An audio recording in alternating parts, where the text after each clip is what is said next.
I know, I know. I'm getting there. I'm getting there. I'm clicking buttons. Just give me a hot second. Doing some things, pressing some buttons.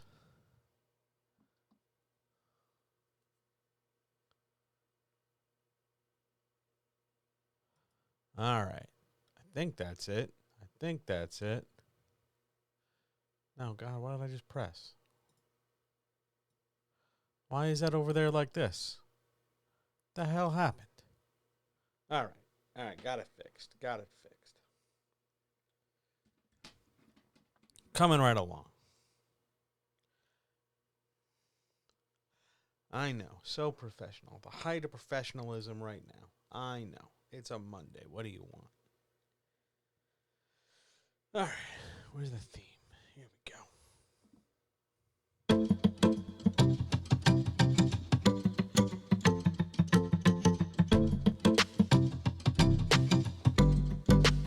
And now we'll see how good you are.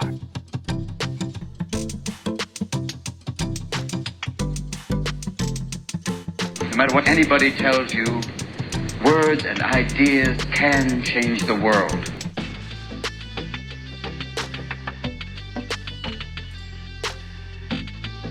Ready to work. Oh, that's a terrible camera angle, but here we are all the same. Hello, hello, hello. Hi. Thanks. Good for being. Wow.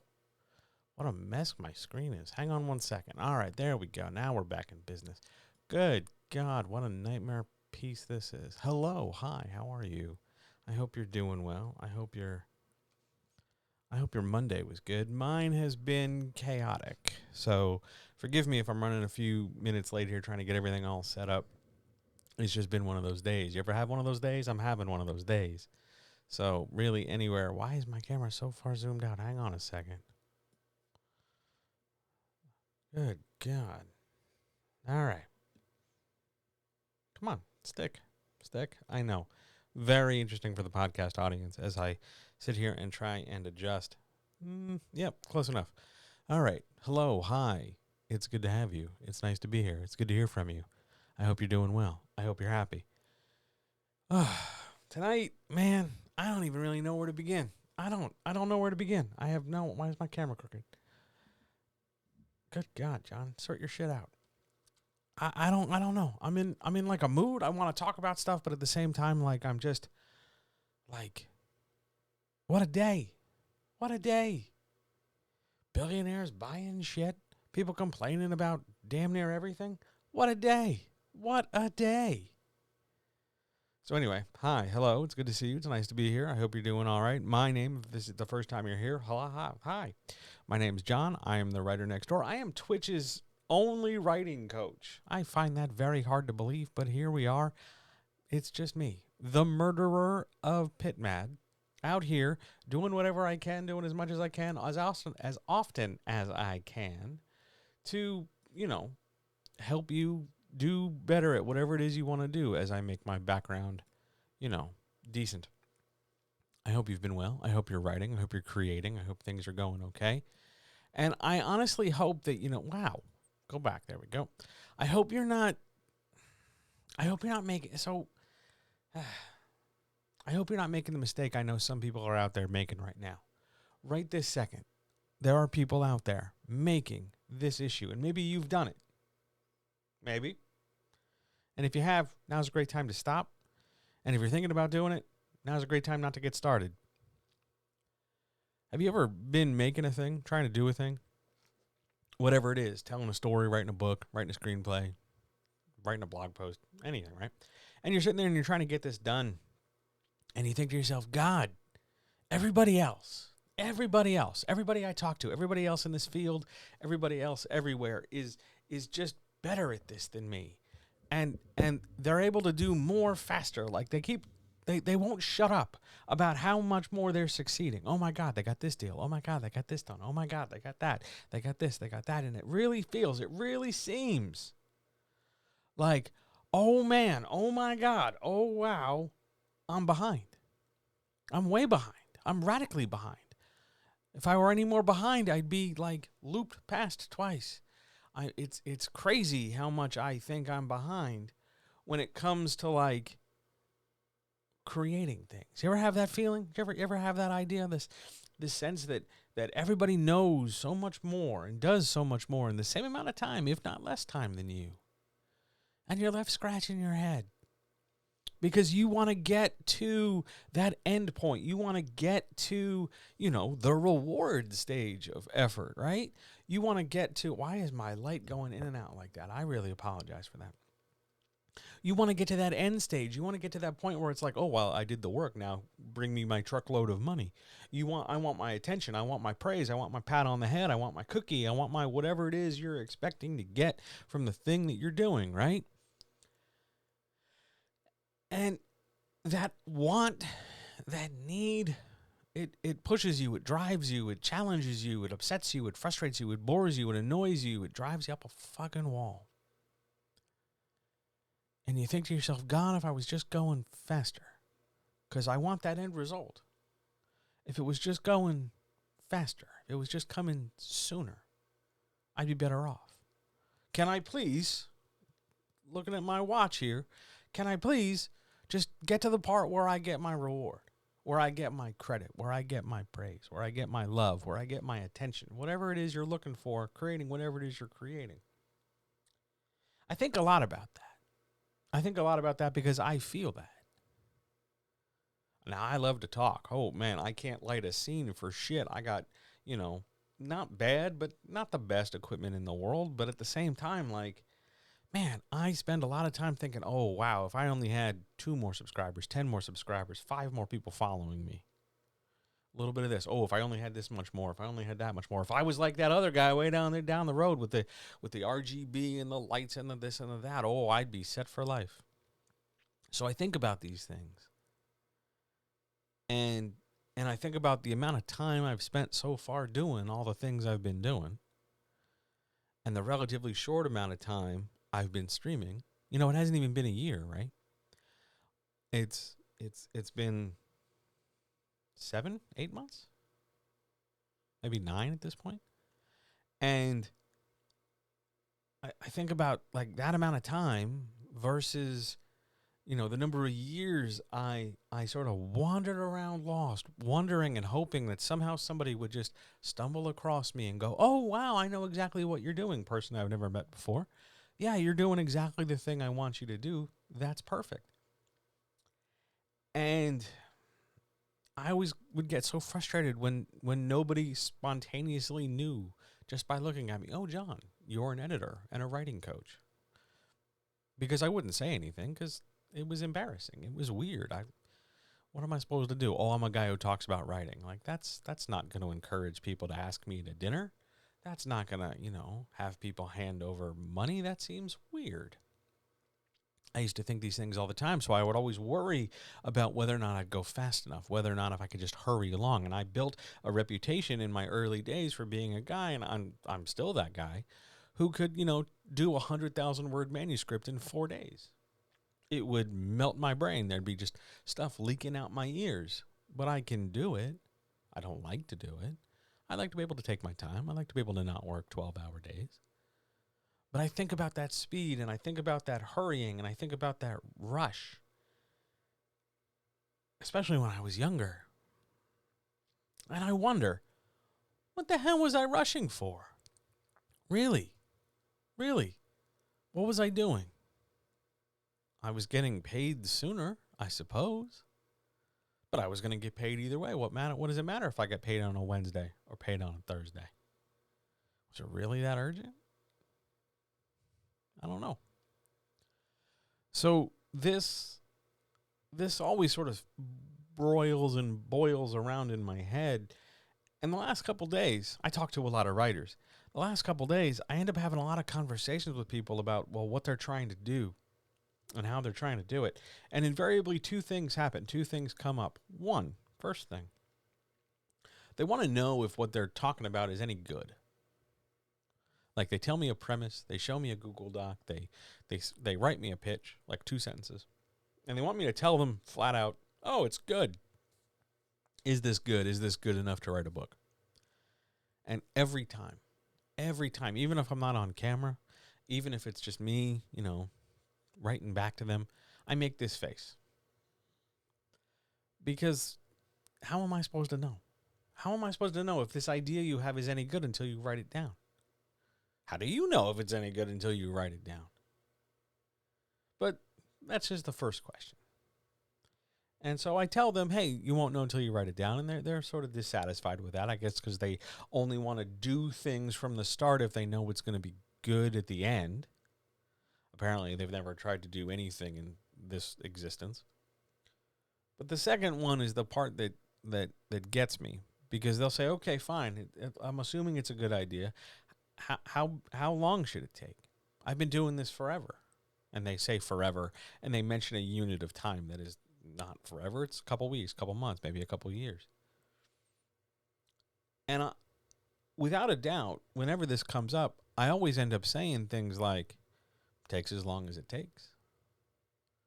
If you're only writing 2 hours a week, and you're only writing about 1,000 words a week, and you've got an expected 80 more thousand words to do, it's going to take some time. And that's what prompted tonight. That's really what made tonight, because, where's my title card? Your book is a marathon.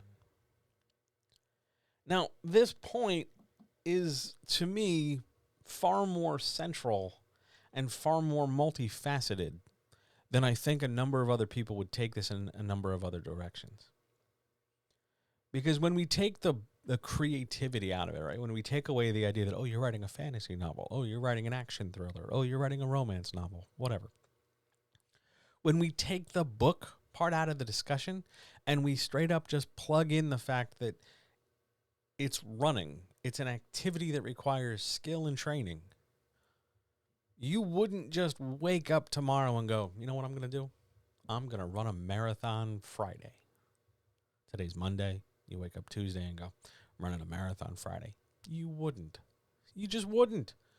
Why? You mean you could? You know how to run. You've put one foot in front of the other for however many years you've been around. So clearly you know how to run, so let's just run, right? No. It wouldn't occur to you to do that. So why do you think it would occur to you that you could just knock out a book? Because you used to be on the carpet playing with your Legos and your G.I. Joes and your My Little Ponies and your who knows what kind of action figures / dolls? Because you've watched cartoons? Because you won't shut up about that one anime that you swear up and down is the best thing ever, but nobody else really seems to give enough of a shit the way you do? It's a marathon. Why on earth do you think that you can just roll out of bed and treat it with the same sort of blasé effect of choosing socks out of your drawer that you'll get the best masterful response? If you rolled up and was like, I'm going to run a marathon today, the rest of the marathonists, the people running the marathon, would look at you kind of askew, askance, whatever you want to call it. Primarily because they trained for this. They care about this. They give a shit about this. And you just showed up and you're expecting to do as well or better than they are. From start to finish, your book, whatever book it is, whatever genre it is, however many things it is, from start to finish, where's my camera? There's my camera. Gotta move this down just a scoosh. From start to finish, your book's a marathon, and some of you are treating it like it's a very casual wind sprint in gym class. It's a marathon. Why are you not treating it like a marathon? That's what I want to talk about for the next hour. Who knows how long this is going to go? I've got a pile of notes. This is not to say, first and foremost, that you're just wrong. Like, you're not doing it wrong. You're doing what you're doing. You just need to be doing what you're doing better and more frequently.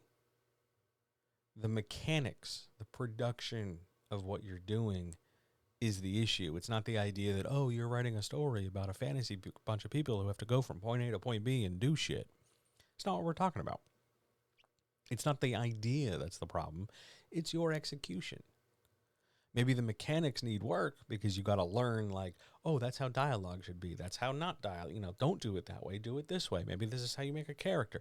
You have to learn how to do this. Again, it's a marathon. These things take training. These things take time.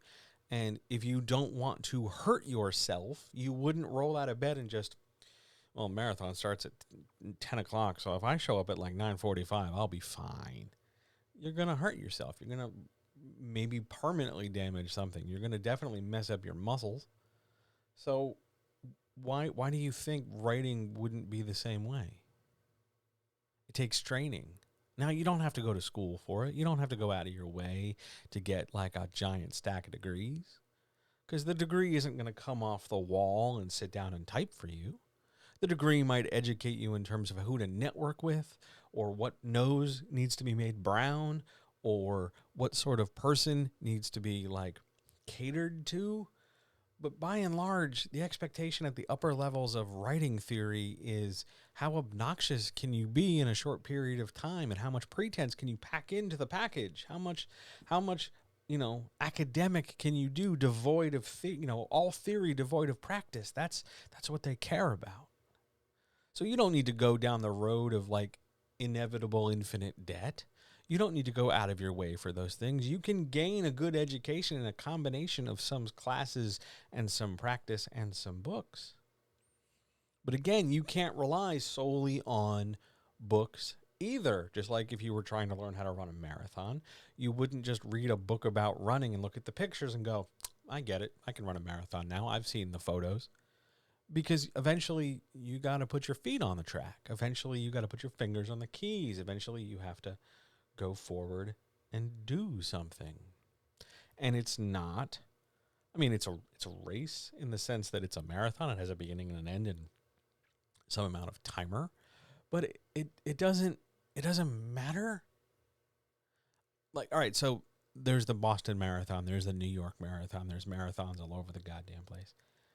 And they always seem to make a point about how quickly a human being ran it. And I've wondered why they care so much about how fast the dude or the lady runs it. And that's because they're trying to give you a point of context. They're trying to tell you, like, hey, here's this trained person at the peak of their ability. This is how well they do a thing. They're not telling you that so that you feel like, oh my God, my slow ass moving around the supermarket is terrible. They're not doing that. That's not the point. The point is to say, look at this pinnacle of human achievement. Look at the top of this pyramid here. That's how well they do this thing. And that's not average, right? You get that, right? So when you see a writer who turns around and goes, I wrote a book in 6 months and it's getting published and here's my deal and here's my advance and this, that, and the other, that's not average, right? It is also possible that because of the way publishing is structured or illustrated or organized, you can still create a shitty book and it can still go out into the world. And it's up to you to determine whether or not that is mechanically, productively sound for you. Again, like running a marathon. It doesn't matter if you win the marathon, meaning you beat out the 2,000 other participants. It just matters if you set a good time for yourself. But we're always looking, and we're geared, thanks to social media, regular media, social contract, pressure, personality, whatever, we're geared to knowing where we rank compared to other people. Are you as good as this person? Are you better? Or are you worse? Oh my God, when this person was this age at this time, they were doing this much. What the hell have you done with your life? We're constantly trying to figure out where we stack in some hierarchy. And it doesn't matter, like at all. But we keep doing it. We keep perpetuating it. We keep going back to it because it's familiar. It's wrong. It's uncomfortable. It's painful. It's suffering. But we're used to it. So we just grin and bear it. But it's wrong. this marathon of creativity is not a marathon against a clock because you're trying to race the best writer that ever raced. Because the prize doesn't change whether you finish first, second, third, or 98th. Prize for you making a book is your book. And you don't get more of a prize the better you place. This isn't a golf tournament or something where you have to place in the top 3 to get the stupid Buick. You just have to run the race. The competition in the race is not the 10,000 other people who show up in their weird little shorts and those weird sort of sheer shirts with no like body fat and their legs look like white asparagus. Like they're your competition only in that they're running concurrent to you. Those other writers, those people in your community, the people you decide almost universally that are better than you at some point because you have a rough day, they're your competition only because they're doing the same thing next to you. They're not your competition in terms of like, oh my God, I have to beat Tim. I mean, you can, I guess, but writing your book faster than Tim does not mean you get more money than Tim. It doesn't mean you get more sales, doesn't mean you get more of an audience, doesn't mean you do better. It just means you did it first. And these questions tend to spool and spiral and kind of bounce around. And I'm always fascinated by them because they come up time and time again. And the response I get to them is so defensive. People really entrench on this idea of, well, John, you got to understand. You got to get it, man. Like, you don't know. I got to do this fast. I got to get this done. I want to go viral. That's a thing I've heard lately. I want to do this a certain way. I need this to be a certain way. This has to get done. Why? Did I miss something? I mean, you got like some urgent hot date. You got to be somewhere. Like, what's the rush? Putting aside the fact that maybe you need more help in getting better at doing what you're doing, why are you rushing? Look at the number of things you're telling yourself. I'm not good at it. It's really hard. Other people are better at it than me. I'm not sure I'm doing it right, but I also have to do it quickly. How on earth are you setting yourself up for success with all those things stacked against you? Now, hang on. There's something over here in chat. You aren't running the same race, though. The stories each person put out are all unique and take their own shape. And even with that understanding, I, too, have fallen victim to getting pulled into the mentality here and there. Yes. Your book is a marathon. Everybody's book is a marathon. It's a different marathon. It's a different course for their race. But the steps are always the same. You're going to need characters. You're going to need a plot. You're going to need world building. You're going to need to develop scenes. You're going to need to develop a run of scenes in order. One of those scenes has to be the climax. One of those scenes has to be the introduction. You know, we all know the steps. One foot in front of the other. We all know the pieces. It's just how well you do them. It's hard because it's supposed to be. It's not hard because you automatically fail. It's not hard because you suck at it. It's just hard. If it were easier, well, maybe I would have gone to law school and we wouldn't be here and we'd all be doing different shit because we'd all be doing this all the time. But this is art. This isn't about cranking out widgets at the factory or trying to get your next 8-bit digital baboon picture to turn into somehow $10,000 in a minute or whatever nonsense horse shit that is. Like, it's art. Why are you rushing? If you feel inadequate, if the idea is, well, John, I'm rushing, I'm doing all this because I need to get it done, is it because you don't think you're going to be able to get it done if you don't push yourself?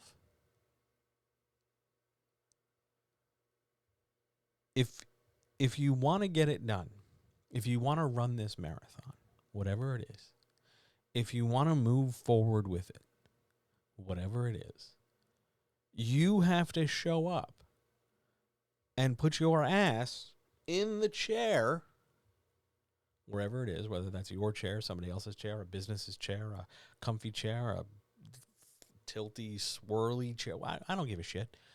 You got to put your ass in a chair. You got to show up and do your work. Because the only way this race is run, it's not going to be run by you cracking the whip and looking at the timer and going, oh, God, I'm running out of time. That race is run, no matter what race you're running, that race is run by you showing up, putting your ass in the chair and putting your words on the page. If you're running that marathon, if you're physically running 26.3 miles or whatever it is, the race is run 1 foot at a time. Left foot, right foot, and so on. Because the point is to go from point A to point B. And the only way you're getting there is if you move your body.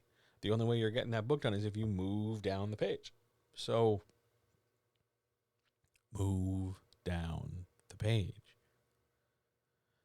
And I explain this to people, and they get defensive, in part because I guess I'm making it sound really simple. But at this level, and we're going to get more complex in a second, but at this level, it is simple. If you're not writing consistently, regularly, and you're not writing some volume each time you write, I'm not talking like 5 words every time you run to the bathroom and you tap it out on your phone. I mean, that counts. It all counts. It's all increasing your word count. But if you're not making some amount of consistent, regular progress, you can't hold yourself to the standard that you expected to be this or that far along by this or that certain time.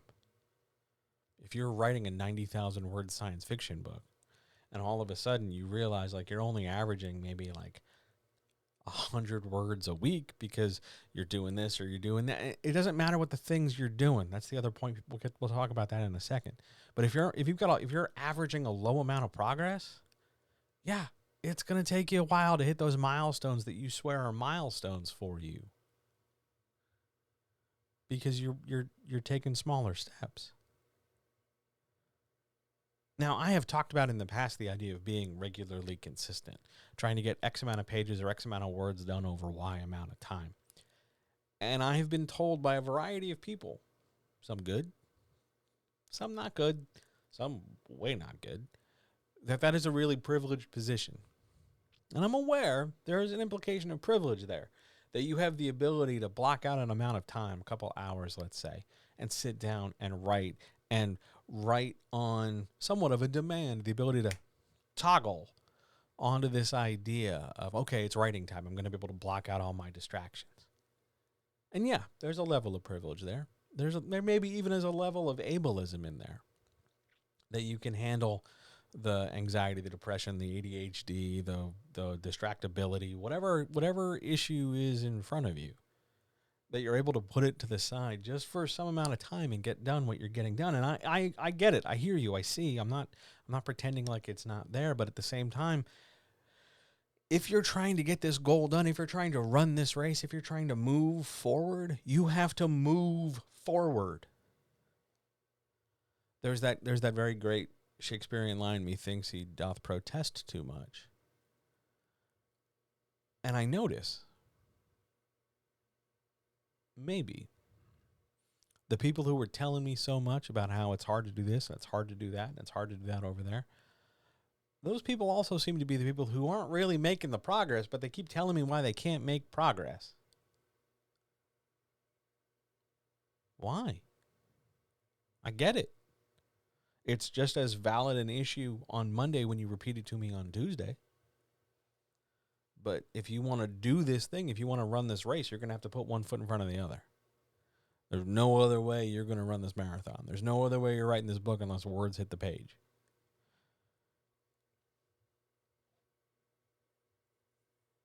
The other point, the other thing, because I don't know what else to call it, so we'll call it a thing. The other thing is people want to have the whole course plotted out ahead of them. And I'm not talking plot when I say plot, but they want to know the whole map. They want to know the entirety of the 26.3 miles. What is every bump in the road? What is every imperfection, divot, and speed bump, and wrinkle, and everything? Hang on a second. We're putting a pin in that. We're going to come back to that. Let's talk about all the movies and TV shows you haven't watched because they're writing instead. I have a hard time swallowing the privileged argument. Well, you should probably check out some social media that was recently bought by a billionaire, because there's a whole host of people who would tell you exactly how privileged I must be, living 12 to 16 times under the poverty line, being able to tell you that you have to write a couple hours a week to get your book done. Mostly, and here comes the controversy, for which I'm sure someone somewhere will leave me comments on some form of social media. Mostly the privilege argument is less an argument and more of an excuse. It's a justification for them not doing the work. Well, you got to understand, John, the reason I haven't done it is because of this. Okay, I'm sorry you're going through that. Let's see if we can find you a coping mechanism or a better tool. No, they're not really interested in that. They just need me to know how hard it is for them. Okay, check. You did that. Off I go. It comes up a lot, and it bugs me every time it comes up, because we're all burdened in some way, shape, or form, and you don't get a prize for being more burdened than somebody else. I'm not saying you need to ignore your nice cat hair. I'm not saying you have to burden, like you don't win a prize. It's not like it sucks that you're burdened. It sucks that I'm burdened. We're all burdened, and we will continue to be burdened until we overthrow the shackles of the corporatocracy that hold us down, brothers and sisters. But at the same time, like, weren't we here to do a job? Weren't we here to make some art? How's that art making going? If your art is excuses, man, you are light years ahead of me. But I thought we were here to make some art, so let's make some art. Coming back to my point now. All the defensiveness, all the excuses, all the ideas. Hello, hi, it's good to see you all. All these defenses, all these ideas, all these statements, all these things. They aren't wrong, but they're the wrong basket into which you put your eggs. Because if we just sit for a second and look at the whole course, because I can tell you exactly how every step in the process goes, whether you want to self-publish or traditionally publish. And I'm about to do that. But I can tell you how the entire thing goes from start to just everything. But there is still such a level of unknownness, because your route, I don't know why this is my route hand gesture, but your route through this is going to be different and unique to you at this time and this book and this moment. You might write a different book 5 years from now that is a completely different route to the same points.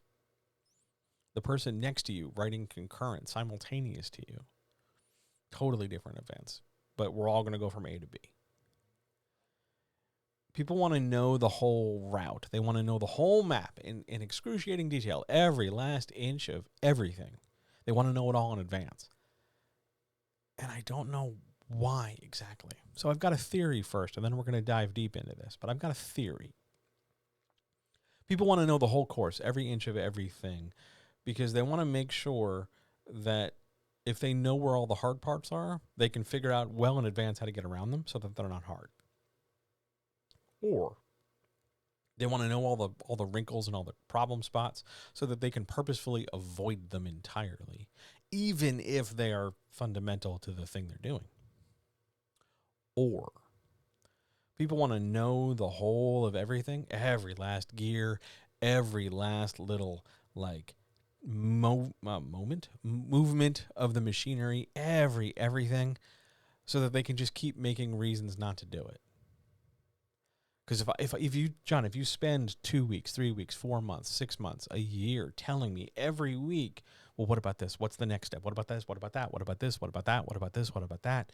That's a year where you were waiting on me to tell you exactly the next steps. And you kept telling yourself you had a reason not to try because, well, I'm still waiting to hear on those steps. John's going to tell me the next step. I can't get started yet. He might tell me something about this first step that could throw everything off. I'm not going to. Believe me, I'm not going to. The first step is pretty straightforward. Have an idea. But knowing everything can be, for many people, another excuse generator. Having total knowledge, having imperfect total knowledge gains you nothing other than an awareness of like what step 45 is, and you're on step 2. It's nice to know that eventually somewhere somebody is going to, slap an ISBN on that book. But if you're still on the stage where you're trying to figure out like what the hell my main character's doing, that ISBN means nothing to you. And it just becomes another reason, another excuse, another obstacle to purposefully complicate the marathon that you're running for the benefit of running the marathon. Like you're not getting anywhere. It's not helping you. You don't really need that. What you need is a very straightforward breakdown, which we're about to do in like 2 seconds. A very straightforward breakdown of exactly what has to happen in each of the 3 stages of this marathon effort. So let's talk about it. We're going to walk through the big questions of each of the 3 stages. And when I say the 3 stages, here's what I mean. Stage 1 is the writer side of things. What you need to do, what you need to know, what you need to produce, to what degree, how many times. I'm going to walk you through the whole fucking thing. We're going to call that a third. Where's my camera frame? Third. The middle third, right? The middle third would be my third. The middle third would be, hey, you've written a thing. Good job. First of all, good job writing a thing. And now we're going to help turn that thing you wrote into a product. We're going to turn it into something that somebody else is going to buy or that you're going to pitch and sell to another person. We're going to turn it into a thing. And then there's that third. Where's my camera? I got to get used to where my hands are. The third, the last third, which is the publishing side, publishing and marketing side. It's the whole shebang tonight. Now, a lot of you, many of you, a few of you, I don't know how many of you, have probably heard some amount of this, some variation in this, right? I talk about this all the damn time, but I've never talked about it like this. So if you'll forgive a few repetitions of some old ideas, there's some new stuff mixed in here, okay? Here we go. We're starting with the writer's side. Now, what is the middle third after the first or second draft? Yes. It's usually after the first draft, but it can be whenever. But we'll get there. It's a good question. But it's mostly after the first draft. What's the first big question that writers face? The first thing. Not like, what's my character, what's my plot? The first thing. How do I know if whatever I'm writing is any good? Is this trash? Is this hot garbage? Does this suck? It's your first fundamental creative question. It's a valid question. We think about things all the time. We think of different things all the time. Sometimes they suck. Sometimes they're great. We won't know. How do we know? How can we arbitrate? How can we measure and weigh what we want to say in terms of it being good enough, but distinct from whether or not we like it? Because we like it. It's our idea. But we don't often want to engage in art production if it's a bad idea for some reason. Because the underlying issue here is a fundamental misunderstanding of why you're making the thing you're making. And I'm going to say a thing, and hopefully, in theory, you're going to go jump on social media and tell people, hey, John says a thing and it's important. Here you go. Here's my thing. If you are producing whatever you are producing for the sole purpose of making sure that somebody else likes it, you're fucked. I'll say that again. If you're making a thing and your baseline starting thought is, I hope somebody else likes this, you're fucked. You have hosed yourself before you even started. Why? What do you mean, John? What's going on? Here's exactly what's going on. Make the art you want to make to the degree you want to make it for you first. You are the first producer and consumer and enjoyer of your work. I don't care what it is. I don't care if it's a romance novel. I don't care if it's a sci-fi story, a children's comic, a zine, pictures of somebody else's butthole. I don't care what it is.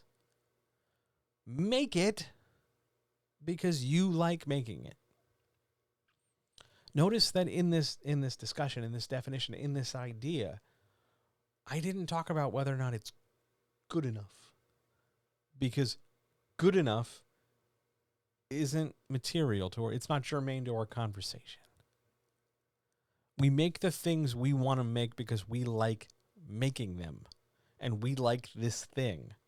The reason why I drink root beer and iced tea is because I like root beer and iced tea. I did not have a focus group to go, John, if you drink root beer and iced tea, people will think that you're far more approachable.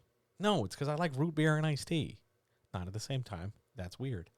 The reason why I wear a hoodie and a t-shirt and I very, very rarely get dressed up is not because I want to come across like the everyman. It's because I like t-shirts and hoodies. Also, I own more of these than anything else in my closet. So, what are we talking about here? What are we doing? You make the thing, whatever it is, you want to make for you first. Independent of what other people could say. Because here's a fun fact. You can't control what other people would say. You might find some people who like it. You might find some people who hate it. You might find some people who are indifferent to it. You don't know. But we make it for us first. Now, a lot of people hear me say that, and they turn around and go, yeah, but I got to sell this book. Uh-huh. You do have to sell that book. That's a very good observation. You do have to sell that book. But instead of trying to produce this soulless, lifeless widget that maximizes sales, you're not making a widget. We're not making, a brush by which to scrub your keyboard. You're making art. You're putting something out into the world that's creative and inspiring and evocative and monumental. So, sorry, I got a note. You're producing this art that could move somebody, but you don't know how it's going to move them. So just produce it. If you and I go to a museum, I like museums. I find them relaxing, but provocative at the same time. And we go look at the same painting. You and I might have two totally different reactions. Neither of us would be wrong. We just have two different reactions. But when we talk about making the art, yes, the artist sat there and was like, I got to sell this art. I got to pay some rent or something. But beyond the commerce of it, beyond the commercial side of it, they made the thing that spoke to them. And it's up to other people and how they appreciate it or understand it or want to deal with it that leads to the commerce side. And the same is true over here with our fiction. You make what you want to make because you like to make it, because it makes you happy, because you're going to spend a hell of a lot of time doing this. Especially for the sort of person who's like, I'm going to have a career doing this. Well, if you're going to have a career, multiple books over multiple years, for many years, for a lot of time, you are going to have to like the thing you're making. Because over time, given the number of trials and errors and failures and false starts and half starts and frustrations, you might in some ways, shapes, and forms grow to hate your stuff periodically, and you have to push yourself through it. But you make for you first. Always. Always. I don't care what you're making. I don't care if you're worried about the commercial viability of the trend you're surfing. I don't care if we're talking about a genre. It doesn't matter to me. Make for you first. It sets you up for success in the rest of this first third and the rest of these writer side steps. The ability to say, I like what I'm making and I want to tell this story and I want to have it be this certain way is critical for you continuing to do this, because one of the things we have to immediately start pushing against are excuses and burnout, both of which come in the form of doubts. Where do your excuses come from? The worry and anticipation that, oh my God, there's this thing out of control. This could happen. That could be a problem. What am I going to do? And so you start finding reasons not to do it because you don't know, because you need answers, because you need help, but you can't get help because that would be too simple. So we start from a base, we start from a position where when we make whatever we make to do whatever it is we do, we make ourselves happy first. My first book was made because I didn't see what I wanted to read available, so I said, fuck it, I'll do it myself. Yeah. Yes, that's exactly it. Fuck it, I'll do it myself is a totally, absolutely, positively valid strategy for making things. You make the thing you want because if nobody buys it, if nobody notices, you can at least have the sense of satisfaction that you made a thing. Don't discount that. Don't be so quick to discredit that just because you are so often so quick to discredit yourself in terms of your ability to make this thing. Oh, I suck at this. I'm not even... Yeah, you might suck at it. You can get better at it. Practice. Learn. Ask some questions. But job number one, first part of this thing, how do I know if it's good or not? Does it make you happy? Circle one, yes or no. That's part one. Here comes part two. When you are making the thing you're making, whatever you're making, whatever draft we're talking about, I'm going to aim for first and second draft, but you can also apply these questions later on. It's fine. But I'm thinking first and second draft here, just as a framework. When you are writing, whatever it is you're writing, as ferociously or as tepidly as you're writing it, is it hard? Like, are you having, like, is your brain throbbing at the end of the day? Is it like pulling teeth out your nose in order to craft this idea? Like, is it hard to make this idea happen? You like the idea conceptually, vaguely, broadly in the big picture, but when it comes time to sitting down and do it, is it just real hard? If it is, and that happens sometimes, if it is, maybe this idea needs to be better fine-tuned. Or, shelved temporarily so you can come back to it later. But maybe also one of the reasons why it's hard is because you lack some of the basic skills and techniques you need to produce it. Maybe the reason why it's difficult is not because you suck and everything's hot garbage. The idea is, it's a good idea, but you need to learn how to run the marathon. You need to learn how to put one foot in front of the other in a better way so that you're not getting leg cramps, so that you're not, your knees don't go out, so that your blood pressure doesn't spike all the way up and you pass out. You will need to learn better technique to accomplish your goal. Here's a very valid, excellent question to ask yourself. Will this idea hold my interest through an entire marathon? You might need, it's a great question. Love that question. You might need to zoom out and think big picture when it comes to your idea in terms of interest. Because its constituent pieces, all those individual scenes, they should, in theory, hold your interest just by the nature of what they are. But in the big picture, yeah, will this hold my interest? Will I be able to, not so much will I get 80,000 words, 90,000 words, however many thousand words, will it hold my interest? Do I still dig this idea? It's important to think about it that way. And maybe if it's real hard to produce this idea, you need to get some help in how to produce it. You need to come to some writer chats. You need to ask some questions. You need to ask for help. You need to book an appointment. You need to go talk to a professional. You need to go read some books. You need to go do a lot of different things in order to learn things, gain knowledge, improve your skill so that you can have an easier time of banging fingers against keys and making the click-clack happen of producing your work. Next point. When you make whatever it is you're making, to whatever degree you're making it, top down, left, right, whatever it is, when you write it, how does it look on the page? This is a point we're going to visit in the second third for sure, but it's worth considering here now. Because sometimes, some people, especially in the early drafts, tend not to think in the most complete way. And I'm not talking like I have one scene clearly in my head and I don't know the others. That's related to this, but not entirely of this. I'm talking like I hear the dialogue. I can write out what everybody's saying, but I don't give a shit about the rest of everything. I have great dialogue and garbage when it comes to moving the camera because every sentence is a camera. I don't write background. I don't flesh it out. The camera barely moves. There's no real description. The reader doesn't know what to picture in their head. I haven't given them a mental movie. I've basically given them like a mental audio track. That's a problem. That's not a problem because you only wrote the dialogue. Though if you're really good at writing dialogue and you don't give a shit about the camera, consider writing a screenplay.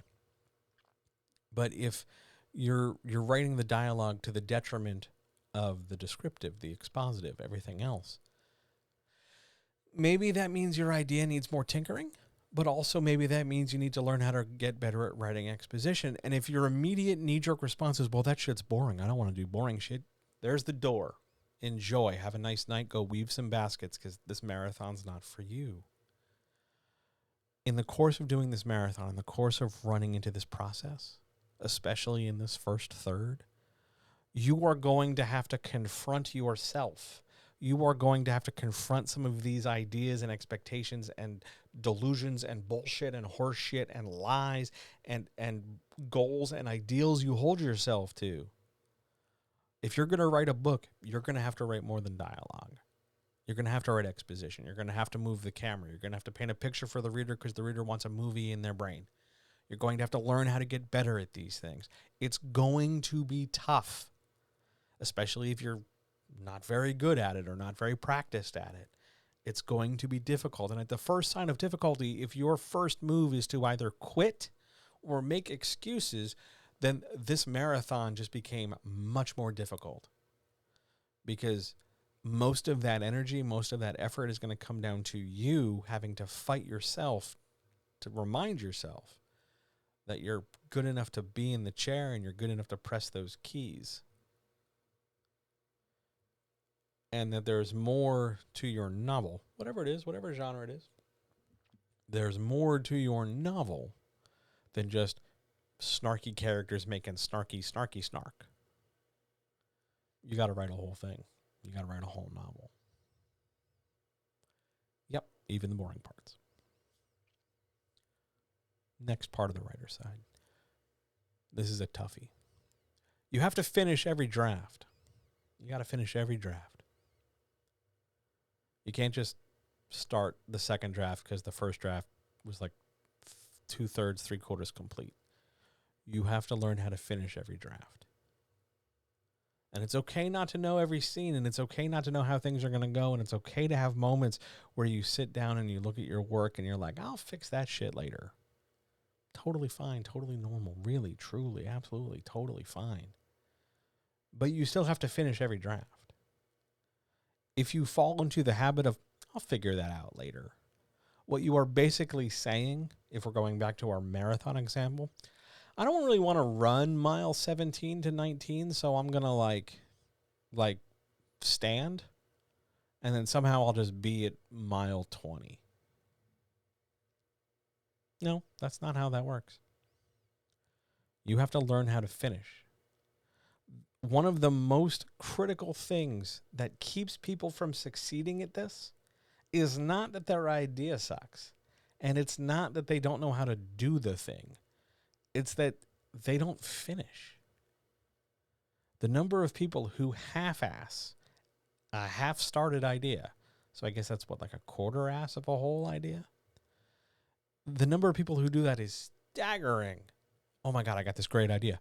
Okay, did you write anything? No, but I got this great idea. Who gives a shit about your idea? What are you going to do with it? I got plenty of ideas. I had one this morning about, oh man, wouldn't it be great if there was like a delivery cinnamon bun service? But they also had pretzels and nachos. I think I sort of invented Uber Eats this morning. It's a great idea, but it's just an idea. You have to learn how to follow through on your ideas. And you have to learn how to finish each draft. Because each draft, first, second, third, however many, it would be awesome. I completely agree with you, and I'm still hungry. Dinner was good, but I'm still hungry. But you have to learn how to finish your draft. You have to learn that every draft is different from each other. How you finish you might be writing the same words a million times, but the momentum it generates and the next step thereafter and what it means to finish each draft is different. Finishing a first draft is a tremendous accomplishment, but it is different than the tremendous accomplishment that is finishing your second or third or fourth draft. You need to learn how to finish your drafts.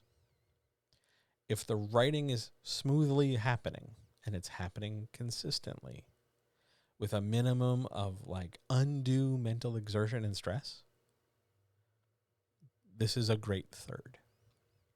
But if you don't finish, I don't care what excuse you make, but if you don't finish, none of the rest of this matters. You have to learn how to finish. You have to learn how to go all the way through from beginning to end. And you might not like the process. It might take too long, whatever too long is. It might be too hard. It might be too vague. You might come up with all these different ways to tell yourself that you suck and it sucks and it's all bad and it doesn't matter.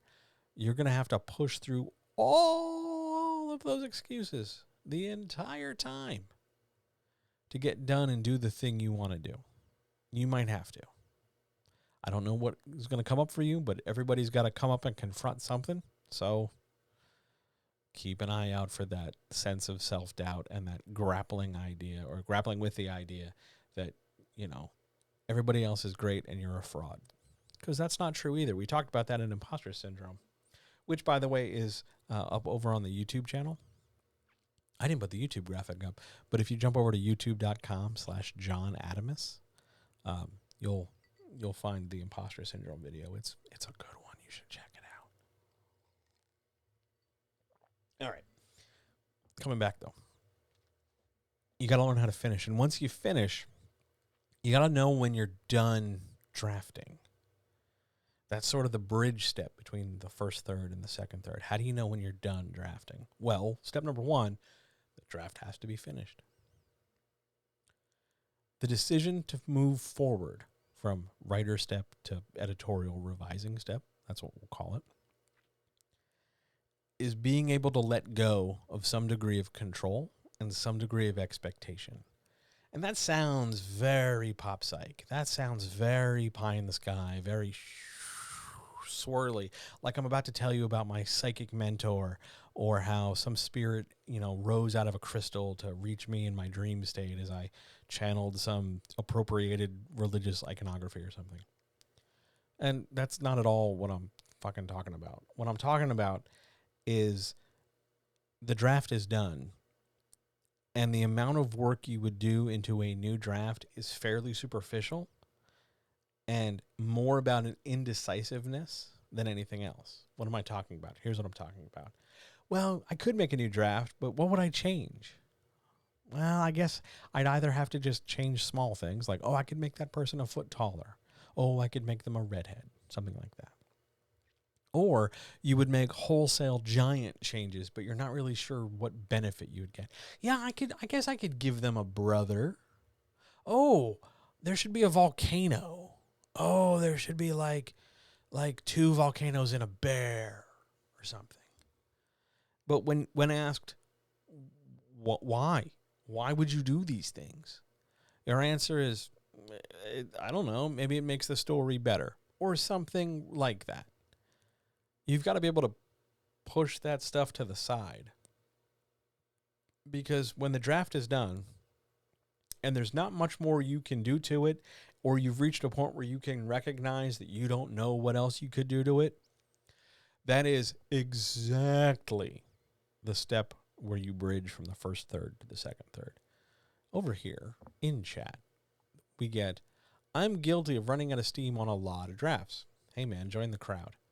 It's like hitting a wall in a marathon, and I'm not sure how to get my second wind writing-wise for some stories. Hey, guess what? I'm going to tell you how to do that right now. Here's how you get your second wind if you run out of steam on a draft. There's a lot of different ways to do this. Here's my favorite. Item number 1. Take 2 to 7 days away from this draft. I would recommend not writing at all because your skills aren't going to spontaneously decay so radically in this period, but you're going to take time away. And in that space away from things, I want you to absorb other people's media, read things, watch things, talk about things, think about things. Just do everything except writing. It doesn't matter if you watch a whole series. Just spend 2 to 7 days or whatever. Engage with other people's stuff. Rest, hydrate, cover those bases too, and then go back. And it's not going to be, this is important, it's not going to be like all of a sudden, okay, I'm right back at the same high level energy I had before I ran out of steam. No, you're starting from zero again. You have to be okay with that. Too many people, and I'm not saying you specifically, but I'm telling you, too many people have this idea that when they run out of steam and take a break, they want to come back at that exact, like, if they were at a, if they were up here, where's my camera? If they were up here when they took a break, when they come back from break, they want to be right up here again. And that's not how this works. If this were any other activity and you took a break, let's say you were doing something athletic and you got injured, it's not going to immediately like, okay, my arm is healed, time to get back to boxing. It's not going to be the same way. It's going to get there eventually, and it might even exceed where you were eventually, but you're not going to immediately jump back there. So you get your second wind progressively, a little at a time after a break, once you have restocked the fuel that you used to be creative in the first place. You took some rest, you got some water, you fed yourself, you took care of yourself, you consumed media that made you feel good, all those things to help replenish us so that you could then turn your view, your lens on the world outward and produce. But there's also some level of momentum involved. There's also some level of decision-making involved. Writing is the act of making decisions. It always will be. So there's always that sense of, oh man, I have to choose to do this. It's not going to spontaneously happen. It's not like, oh shit, it's, what time is it? It's 8 p.m. Where the hell's my second wind? Like no, you're going to have to push forward like that. So it does take some time and talent. And I can speak to you personally. You have that time and talent. That's so true. I've waited for that high level energy to come back, which means waiting on high levels of motivation with neurons firing. Neurons. And that means I've waited way too long to get started again. Yes, you've been waiting too long, waiting for something that's not going to spontaneously happen. You're here, you take a break, you're here, you got to build your way back up. Slow progress to repair like you would a muscle. Yeah, because creativity is a muscle. Well, it's a series of muscles and brain functions. But yes, you got to ramp it up over time. Just like if we were going to add hours to your writing schedule, we do it progressively because otherwise you jump in and burn yourself out. You take your time. It's a marathon. That doesn't mean it's a sprint. You take your time. So we talked about bridging from the writing stage to the revising stage. How do you know when you're done? When those changes would be not necessarily inconsequential, but they would be detrimental and you can't figure out why on earth we have to add 2 volcanoes and a bear.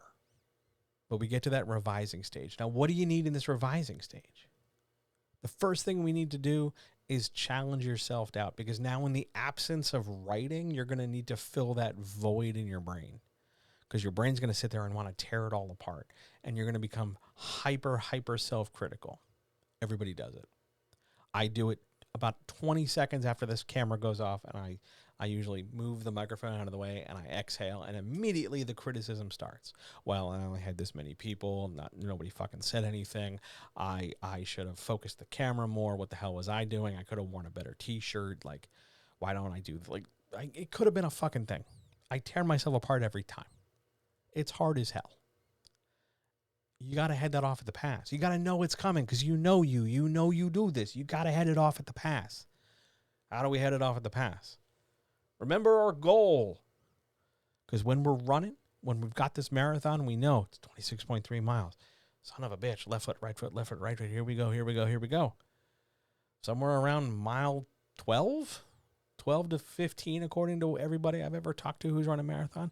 That's where all of a sudden you're like, I can't keep doing this. It seems like it's interminable. Yeah. That revising stage requires a level of new motivation in addition to the motivation you had while writing. Because while you were writing, your goal was just to finish the draft. But now we're done drafting. So what's our goal? How do we steer ourselves? How do we orient ourselves on the compass? Now my goal is to make this thing I've written the best it can be. Now hang on, because when I say the best it can be, somebody out there, I'm not going to name names, person listening to this, they're going to tell me that I just said that it needs to be perfect. No. I didn't say perfect. I just said it needs to be the best it can be. The best it can be does not mean perfect. It just means the best it can be. And that's going to be relative to your experience level. That's going to be relative to your skill level. That's going to be relative to your effort. That's going to be relative to the, number of issues that you run into and the number of issues you change. You make it the best it can be. That does not mean flawless. Flawless. It does not mean flawless. It can be flawless and still move forward. Or flawful? Flawful? That's not a word. It can still have shit wrong with it. It can still be somewhat of a problem. It can still be weak in some spots, and it can still move forward. It does not need to be perfect to go forward. No one gives a shit. Publishers do not want a perfect book. Customers do not want a perfect book in the sense that it has no grammatical issues, no story. Like, they want a well-told story that moves them. They can sell a story that moves them. They'll buy a story that moves them. They're not going to give a shit if your semicolon's out of place on page 106. Half of them aren't even going to recognize it. The other half's going to swear up and down that it's wrong, and it's not really wrong. But they're going to swear up and down that it's wrong. It doesn't matter. It doesn't. I really should get that rock sound clip. It doesn't matter. It doesn't need to be perfect in order to move somebody, in order to be successful. It doesn't need to be 0 flaws, 0 errors. It needs to be well told to the best of your ability. When you, again, we're going to go look at art, right? So we're looking at this painting. Is that painting perfect? Or is this one brushstroke right here in this one little corner, is that one brushstroke just a little bit too short compared to the brushstroke next to it? Or is this degree of paint slightly a different, collection of atoms than the one next to it? Really? All of a sudden, I've just ruined all the great masters. Nobody makes perfect things. Why do you think it has to be perfect? Unless you're trying to tell yourself that it has to be perfect so that you are the bare minimum good enough compared to everybody else. But you're not doing that, right? You're not sitting here telling me, you're not trying to sell me on this idea that you're so not good enough. You've got to be perfect in order to be the base of everybody else, right? No, you're not giving me that shit, right? We're not here for that. Right? Right? Nah, that wouldn't be you. You're not telling me you're that bad. I must have you confused with a different person. You're good enough to do this. You were good enough to do this in step 1. Why would you suddenly stop being good enough to do this in step 2? Well, so, step 2, you go get help. You don't need perfect, flawless help. You need whoever and whatever is going to give you the best set of tools, and the best set of skills, and the best set of access to help you make this thing the best it can be. Remember, we're not trying to make it perfect. Arguably, we're trying to make it imperfectly perfect. Let it have some flaws, let it have some errors, but we're trying to make it so that it can move and affect other people the way other stories have moved and affect ourselves. So, who or what or where can you go for those tools? Now, everybody's going to go somewhere different. Some people come to me, and that's great because I love giving out these tools. Other people read one book over and over and over again. That's fine. Other people go to other people. Hopefully you don't go to a bunch of grifters. I don't know. But because they're out there. Holy shit. Especially they came out today. Did you see? They were all over the place because a billionaire bought a stupid fucking thing. And now all of a sudden, like, holy shit, all the grifters are like, oh man, it's going to be so great. It's not going to be great. They're still going to scam you. But generally, the idea is that there are resources out in the world. Now, how do you know? Here comes the question. How do you know what resource is better for you? Does it help make your job easier? Or does it seem like they're telling you the same thing you already knew, except they told you what you already knew after they took your money or after they took your time? Because reading the same 5 points in 22 articles does not mean you have gained 5 times 22 things. It means you've heard the same 5 things 22 times. Who, what, or where is giving you the new tools to explain things? Who's helping you answer the questions you have now that you didn't have yesterday? What resources are available for you to answer the questions you'll have tomorrow? Those are the tools you want to put in the toolbox. Those are the things that are important. In the revising stage, it's not about absolutely masterfully correcting your abuse of the comma on your keyboard. Just mashing that key, don't do that. But mashing that key in order to, like, I'm just going to put commas everywhere. I'm just going to spew them out like breathing. Don't do that. But it's not enough just to read like the grammatical rule from the Chicago Manual of Style and go, commas don't work that way. Yeah. But is there a resource out there for you that'll help you catch it? And don't tell me you're about to go grab some AI or some flat widget or extension in a browser or whatever, and you're going to have that do the work for you. Not only one, are you facilitating the robot revolution every time you teach robots how to have grammar, but 2, you're devoid of nuance there.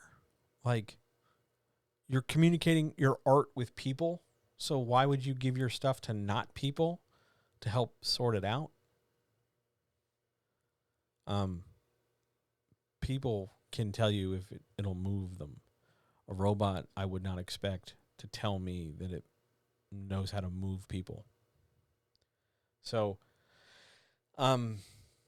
yeah, find the tools and the resources and the people that help you produce things, whether that's a critique group or writing partner, a single person, a coach, an editor, all of the above, whatever. Find whatever tools and resources you need to help produce the best thing you can to the best ability you have.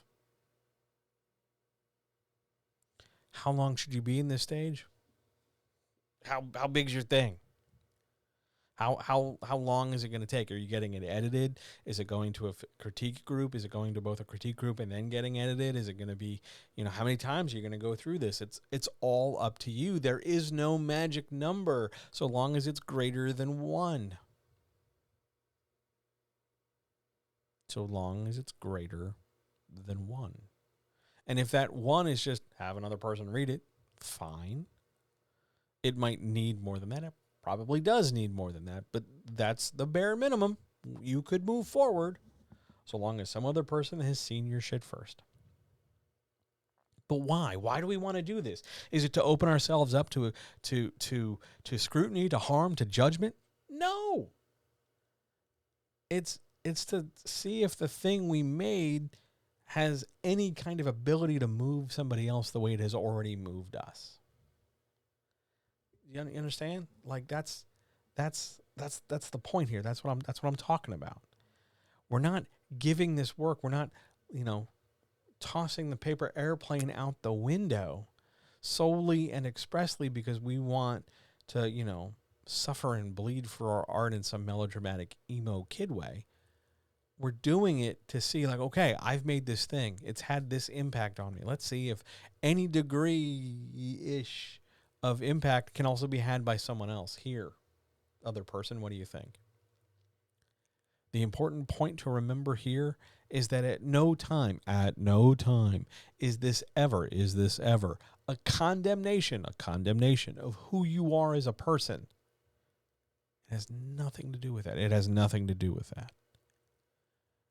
It's just whether or not this thing you made has an impact on somebody else. Whether we call that impact understanding or getting it or liking it or thinking it's cool or whatever. We're just looking to see if our product has an impact. The same way that if we were running a marathon and we were training, we'd probably want somebody's opinion at some point as to whether or not we're doing okay. Because if we just run by ourselves, we will never really know what we could do better, what we could improve upon, what we could help ourselves achieve. You don't have to go, it's dangerous to go alone. Take this. You don't have to go through this process alone. So don't. It's not helping you. Yes, it's insulating you from the possibility of hearing something you don't want to hear and bursting the bubble of the little perfect world you live inside, Susan. But at the same time, you're going to, I thought the goal was to put this art out into the world. I'm pointing over there at my bookshelf. I'm pointing over there at the space where your thing could be. Eventually, your work is going to go be seen by another person, right? That's how we're going to sell this thing, how we're going to have a living, how we're going to have a career.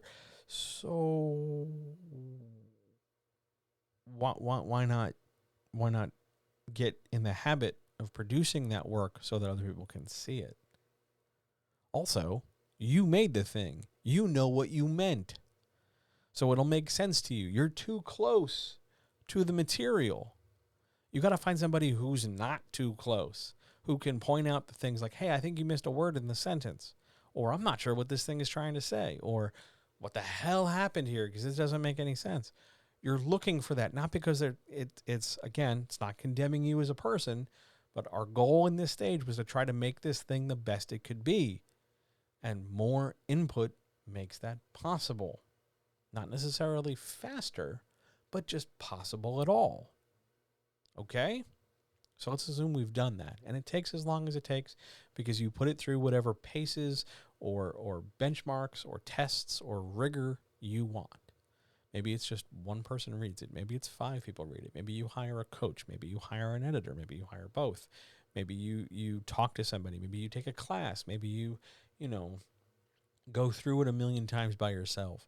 Maybe you have somebody, whatever. You do whatever it is you do to whatever degree you're comfortable doing it. But again, how do we know when we're done this stage? When you can't possibly think of anything else that needs to change with, again, the 2 volcanoes and a bear. We're just starting to invent things just to change them. When you are happiest with it and you have confirmation enough that you respect and trust to say that it's in its best shape.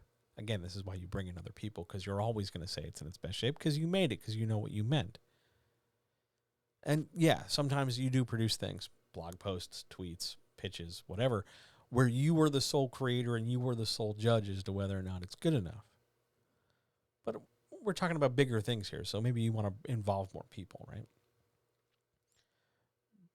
But when you get that feedback, when you get that response, when you get that sense, because there's always going to be some risk to it. A lot of people want to know, like flat out 100% at this stage, am I ready? Am I good to go? There's always a level of risk. There's always a level of unknown. You have to be okay with that unknown and that risk going forward. It's not going to disappear just because you're better at it. Like, people who have been doing this 10, 15, 20, 30 years career-wise, who have written dozens of books, still have to grapple with the unknown of, I don't know how this thing is going to go over. I don't know if people are going to dig it. Because even the real successful authors we refer to solely by their last name, they still write books that people don't like as much as other books. It's just part of the business. It's just part of what happens. But we're in this stage until we produce the thing into the best shape it can be. You understand? It might not look in the second stage like it did in the first stage, and ideally it shouldn't. Because by the time we're at the end of the second stage, this thing is as complete as possible. And when I say complete, I don't mean perfect. I mean, it's essentially a book. We started with a story. We started with an idea. We had some scenes. We did some developing. We made sure we had a character or two and some dialogue and a plot and some world building and a theme or two. And we shaped all those pieces together, and we worked on it, and we built it up over and over and over again. And then we brought it to other people, and we got their feedback, and we made some changes, and we've polished it, tweaked things, and changed things. And we've answered their questions, and that means we've written more pieces, and we've filled in the gaps. And we have done everything we can do, everything we can think of, everything that other person can think of. We've done everything we can. Short of inventing two volcanoes and a bear to just randomly insert the story and reboot it and do something else. We've done everything we can. Okay? What's the next step? Well, the next step's the last step. It's the final third of our marathon. Oh, shit, here we go. Because we went from story to manuscript, and now we're going to go from manuscript to product. Wow. This is where we come back and we bring in some elements from the first third and bring in some elements of the second third. Because now, you want to see some excuses? You want to see some real shit pop up? You talk about people who need to make their stories into books. Holy shit, here we go. The first thing that comes up is the idea of, oh my God, how the hell am I going to pitch this? What do you mean I'm done? And they find two volcanoes and a bear and take it all the way back and they strip it down. They never finish. Revising. They invent different nonsense. I'm moving. They invent tons of different things and tons of different problems. Thank you so much for subscribing. They invent all these different reasons to not go into this third. They reach the 20-mile mark in the marathon, and they're like, well, this sucks. It sucked slightly less at mile 19, but now it totally sucks because the end's over there. I don't want to end. Why don't you want to end? That's the unknown. We always have some element of the unknown here. It's not suddenly less unknown. It's just a different unknown. But we find a reason. We find a thing. And out come the excuses, and back comes the doubt. I don't know if I can sell this thing. I don't know. I can, because if you're going traditional, where does everybody dump their excuses? The query letter, the pitch. If you're self-publishing it, where does everything go? The sales copy, the marketing, the tweeting, the platform building, the Amazoning. Yeah, let's call it Amazoning. All those steps, they find reasons to make it not only more complicated, but they invent reasons to disbelieve and doubt. Because now all of a sudden it's real. Now all of a sudden it's a thing. Oh, snap. But it's just mile 20 in our marathon. We knew this was coming.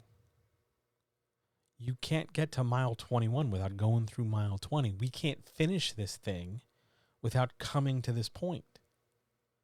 We knew this was coming. You might have thought you would never get here. You might think that you're not able to go farther, but you knew this was coming.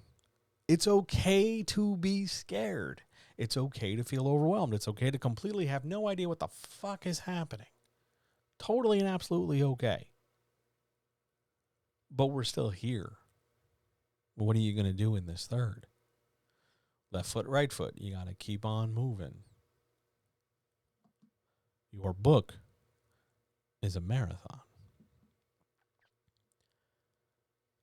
So you write a query letter. Now, a lot of people will make excuses about a query letter.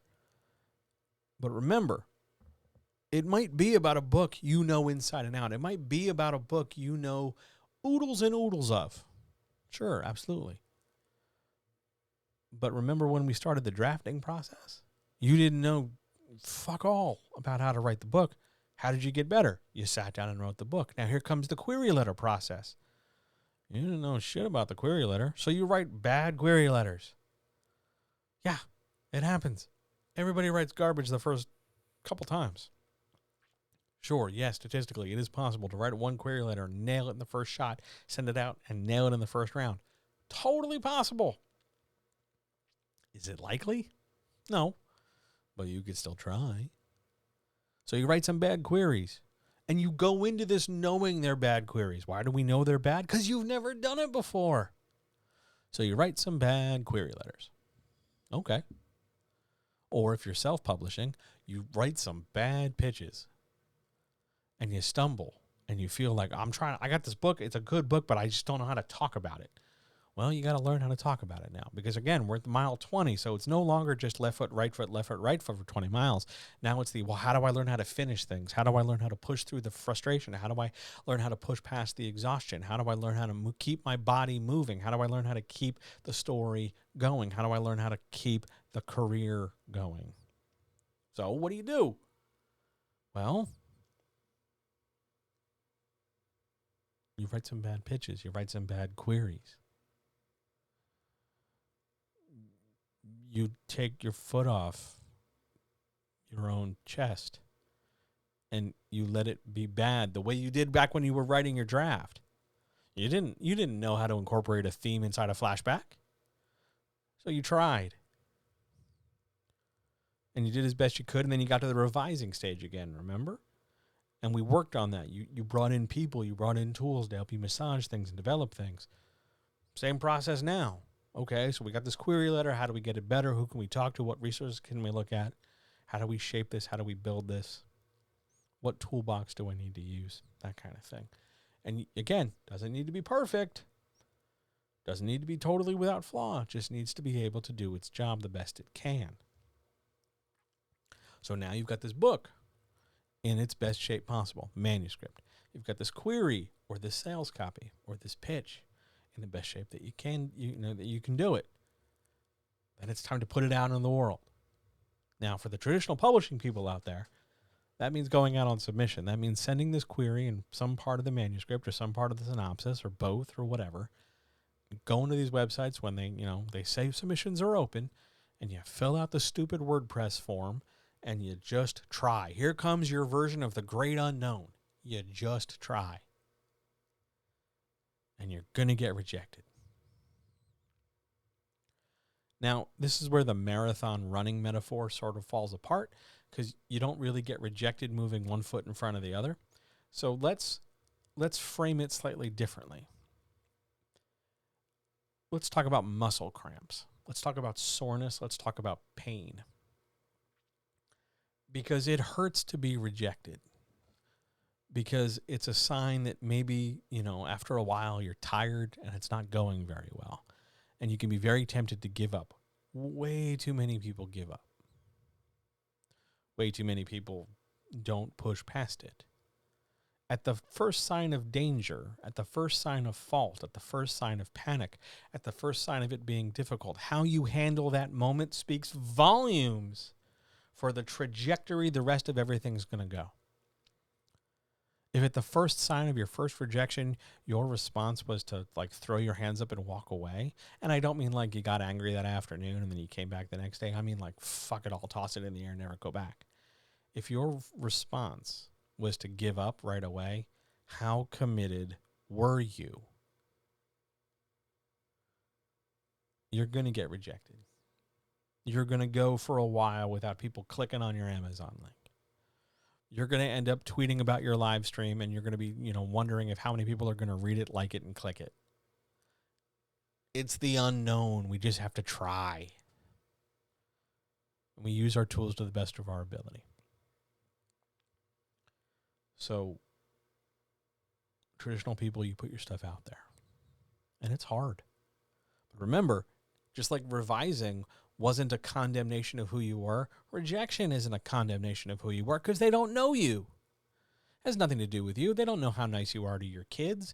They don't know whether or not you like pound cake. They don't know, how well what your high score in pinball was in the 11th grade. They don't know how much you enjoy fries. They don't give a shit about you. What's that publisher looking for? Their ability to take this thing that moves people and profit from it. It's a commercial enterprise. It's capitalism. They're hoping they can profit off the emotional engagement of other people. So they're looking for material that can be emotionally engaging that they can profit from. That's important. Self-publishing people. Well, we're skipping a few steps because now we're going straight to the consumer.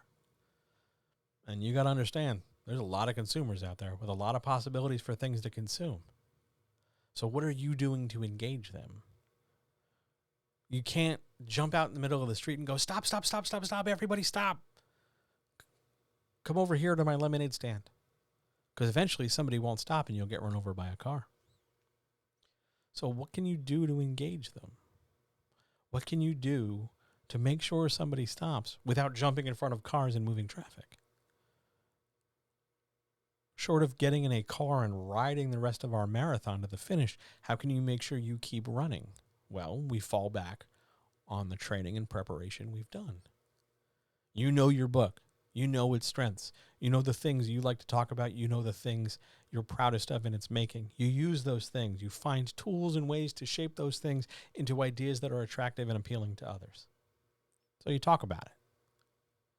And these become the basal foundation points for your sales copy, for your pitches, for your tweets, for your newsletter posts about it, for your Facebook posts about it, for your whatever the hell they turn Twitter into posts about it. And you talk about it. And you don't know who's going to come by and check it out. You don't know how many people are going to come by and check it out. Does it matter? Or are we just trying to benchmark and go, well, the other person got 15 people. I only have 11. Yeah, but if all 11 of those people bought it, but some of his 15 didn't buy it, who's better off? Our goal at this stage is not to compare ourselves to other people. Our goal at this stage is to simply complete the transaction. Here is a thing. Here is how I talk about that thing. Are you, does that appeal to you? Do you want to buy the thing? That's the whole deal. The whole thing. Here it is. Do you want it? Yes, no. Comparing your route from 1, 2, 3 to somebody else's 1, 2, 3 isn't going to get you anywhere. It's just going to burn you out. It's just going to frustrate you. It's just going to irritate you. And we know it's coming. And you keep doing this, and you keep submitting until somebody says yes, and you keep retooling the query to encourage someone to say yes, and you keep retooling as many things as you need to, as you possibly could, in order to help you do better to reach your goal, whatever your goal is.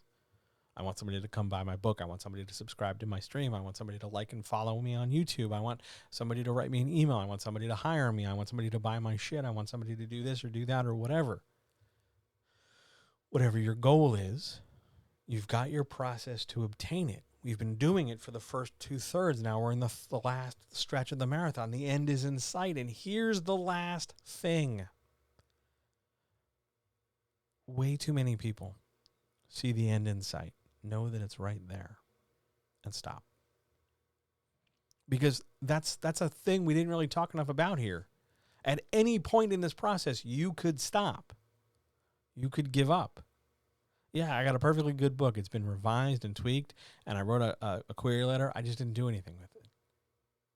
Or I never got around to writing the query letter. Or I never got past the first draft. And you can ask, why? I was afraid. Now, they won't say that. Not a lot of people will say that. They'll find other reasons, but it'll still boil down to, I was afraid of what the next step was. And at this far late into the marathon, 25.9 miles in, they're afraid of what happens when the marathon's over. They're afraid of succeeding. So to make sure that they don't have to deal with the possible negative downside of succeeding, they never finish. So they can never succeed. In writing, that presents itself in two ways. One, they would never follow through in the publishing process. They disappear. They just give up and walk away. Or two, they finish a thing and publish one thing and then never do it again. Swearing up and down that they wanted to, but realizing the enormity of what they're being asked to do, run another marathon. And they build it up in their head like, oh my God, the second marathon's even worse because now all the expectation for the first marathon has doubled. No, not at all. But that's what we tell ourselves. Why do we tell ourselves that? Because capitalism, the sophomore slump, the idea that the first thing we did has to be outdone by the second thing we do. There's no reason for that to be the case. The assumption is that it'll be a little bit easier because you know what you're doing, because it's not the first time you're hearing these things. You're already familiar somewhat with the process. But every instance of this marathon is different from others. Just like everybody's book is different. Just like how you write is different from everybody else. Every book is different. Every draft is different. Every time you sat and wrote was different. It wasn't always the same every Tuesday. It wasn't the same every Wednesday. Every time you sit down and do this, it's different. Just like running the marathon, how we move our one foot is not always uniformly the same as how we run the other foot. Muscles are different. Energy is different. The ground is different. Where gravity works is different. Loads of different factors all the way through. But again, remember that lesson we learned way back in the first third? You got to learn how to finish. Here's 25.9 miles into the marathon. You got to learn how to finish. And whether or not you do this again for the second book, the third book, the 10th book, or whether you walk and never do it again, you got to learn how to finish this one. If for no other reason, then you got to be able to say, you got to be able to look at yourself and go, yep, I did this thing. I finished. I wasn't forced. I wasn't browbeaten into it. I chose to finish it, and I finished it. Do not discount that idea. It is immensely powerful.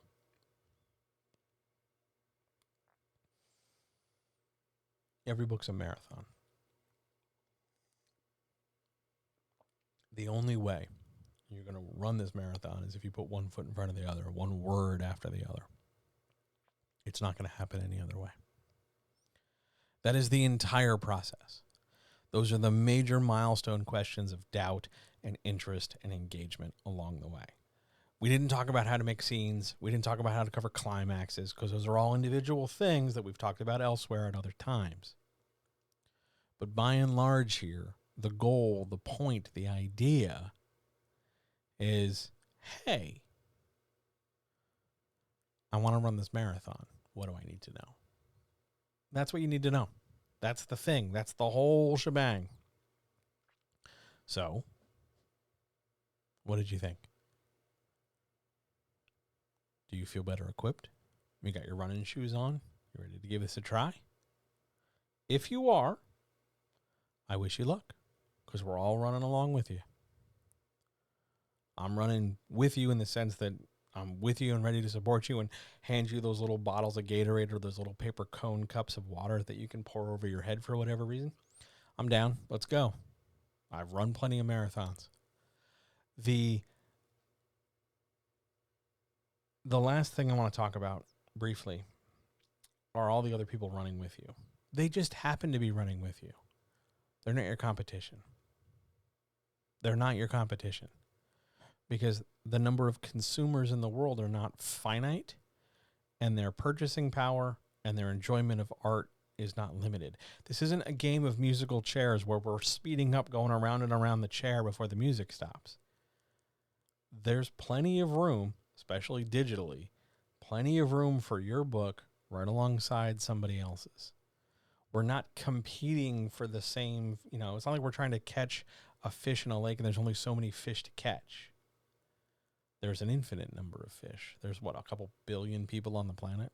Most of them read. So you can find plenty of people to buy your stuff. The other people who are running with you are just running at the same time you are. Hey, more writers. Hey, we're all running. We don't necessarily need to do an outwardly performative better job of pointing out, hey, gosh, fellas, it's really great that we're all running together, because that's not a thing. But at the same time, you got to understand that you don't have to step over and step on these people in order for you to run better. They're just running at the same time you are. And just like if you were running this marathon, you wouldn't stop and look down at somebody else's feet, because why would you? That's weird. It's sort of like having dinner with somebody and then watching them hold their fork. That's not a thing we do. I don't think it's a thing. It's not a thing I do, but it wouldn't occur to me to sit down and be like, look at the way they're holding their spoon. No, I'm there to eat. No, I'm here to write. No, I'm here to run. You worry about your own feet. You worry about your own course. They'll get where they're going, wherever it might be. You might see them at the finish line. They might dip out at mile 10. Who knows? But what are you going to do? Where are you going to go? What tools do you need to go forward? Remember, your book is a marathon. So my question to you as we get out of here tonight, how geared up are you for running?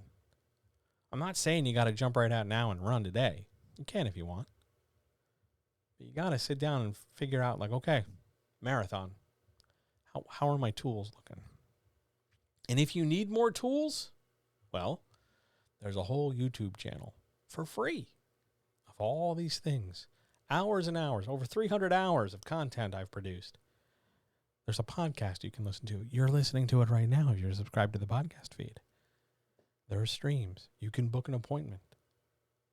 You can find me on social media, at least until the rich billionaire dickwad turns off Twitter. You can get weekly support. You can get daily support. Loads of tools are available.